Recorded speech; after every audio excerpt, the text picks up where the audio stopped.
the Supreme Court's making it more difficult for prisoners to argue about ineffective counsel. So, kind of bring us up to speed. What's going on with this? Yeah, so basically I don't have anything pulled up, so I'm going off the dome, you know what I'm saying? Freestyle battling, you know what I'm talking about. So anyways, basically the Supreme Court, which is a 6-3 conservative majority right now, led by one Clarence Thomas, who also actually made the same argument. I believe it was maybe 10, 15 years ago, but basically got told to shut up.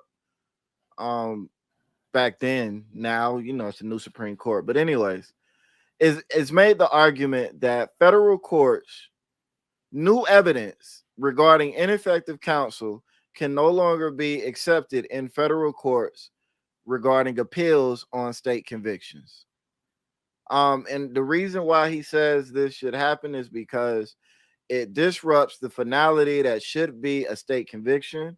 He also said that federal courts lack the authority and the competence to overturn state decisions. And in general, he just feels like these sorts of situations cause convicts to sand or cause people to sandbag their trial in hopes of creating space for an appeal, which there's no research or evidence to support that. And he just believes that, once you're convicted in a state court, that's it. You shouldn't be able to go to a federal court and say that I had ineffective counsel because they missed this, and this, Yeah. and have it retried or get your sentence overturned on a federal level. Despite the evidence of people being wrongly convicted because of ineffective counsel, Right. despite all of that, though. Well, everything that I read that he said and that majority opinion was factually and theoretically inaccurate. Who and for me, the biggest shocker to me was who in their right mind would sabotage their own case to create an appeal lane. Right. That don't make no damn. So I'm going to get convicted, then possibly never having a chance at an appeal, just to hopefully something magically happen 20 years down the road and my conviction gets overturned. Because Right, like especially for our community, because that happens so many times. right, That's why Mumia Abu Jamal is still locked up, right? bruh, that shit makes no sense. All right, so I'm gonna get convicted. I'm not gonna give my attorney all of the evidence. I'm not gonna answer the questions, and I'm not gonna participate and cooperate in every way I can to not go to jail because it's a better strategy to go to jail and appeal. In what world does that logic make sense?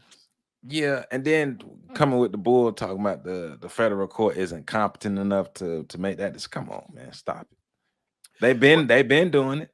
But that I'm like, that's the whole thing with the federal government is to regulate the states. So Like that's the because that whole thing. so what are they hiring former McDonald's fry cooks for the federal Supreme Court? What do you mean you're not capable of doing it? Bruh. But the other thing that struck me is this is so interesting coming from Clarence Thomas. Um, because historically, states' rights has been code for white supremacy and racism against minority groups, black people in particular. States' rights has been the code for it. And anytime black people have achieved any measure of advancement in the political or social sectors, it's always started on the local level in local communities, but it always took the federal government to get involved because the states weren't trying to hear that shit. Right. So it's interesting that the argument could be made that the only political support we've ever gotten as a people has been on the federal level because every chance the states get, they trying to beat they black people over the head.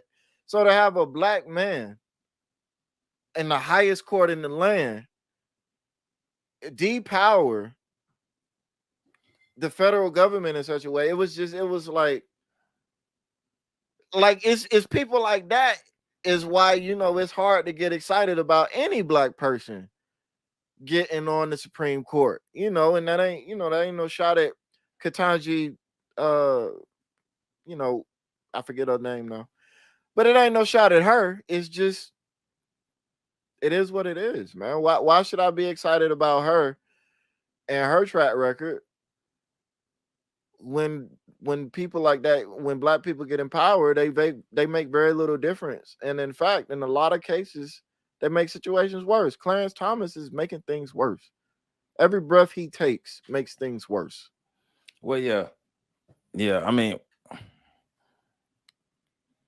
I don't know, man. I don't know, but I mean, so what that means is local elections are even more important. State elections are even more important than fucking Absolutely. presidential elections, because if you don't want no dickheads on your Supreme Court or representing the state or even in the courts of the state, rather, who would be falsely convicting people or things like that, or just people in places to make sure that justice is served. Like we have to vote smart. Like right now here in my city, I doubt people know who are really running for all the positions.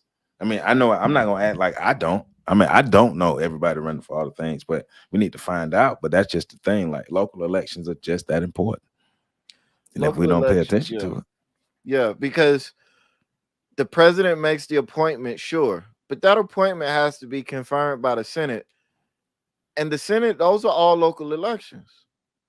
Um, you know, even to the presidential appointment, they prevented Barack Obama from making his last Supreme Court appointment. They blocked so that appointment for over a year. Those are local elections blocking the appointment power of a federally elected official. so basically, once again, this is Clarence Thomas trying to get white people to like him. Yeah, you know, yeah. And he's been under some scrutiny anyways, because I believe it was his wife was on record not too long ago trying to she was on record as she's a Trump supporter. Yeah, yeah, yeah. I remember what you're talking about. I just can't remember exactly what she did. Yeah, I think she was trying to organize something to I can't remember now either. My mind just went blank. But yeah. So, you know, it's like a you know, it's like this dude is in the news for all the wrong reasons. First, his wife is in the news. Um, and that's got to be like a first. Like, I don't, you know, that other Supreme Court justices are married, but we don't never hear about their wives doing, or they husbands or wives or anything doing shit. Beta.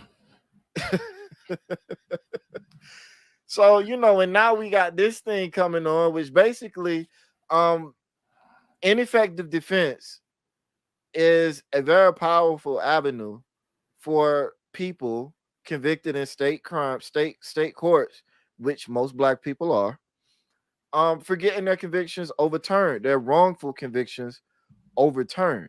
And when you Yeah, have a public defender that can't even remember your name, can't even remember what you look like, chances are high that they're not going to render you I'm just saying. quality I'm just service. saying.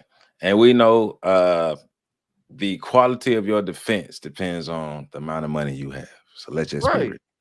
So So this yeah, is a shot at black people that we need to take definitely, very seriously. definitely. This is maintenance of dominance.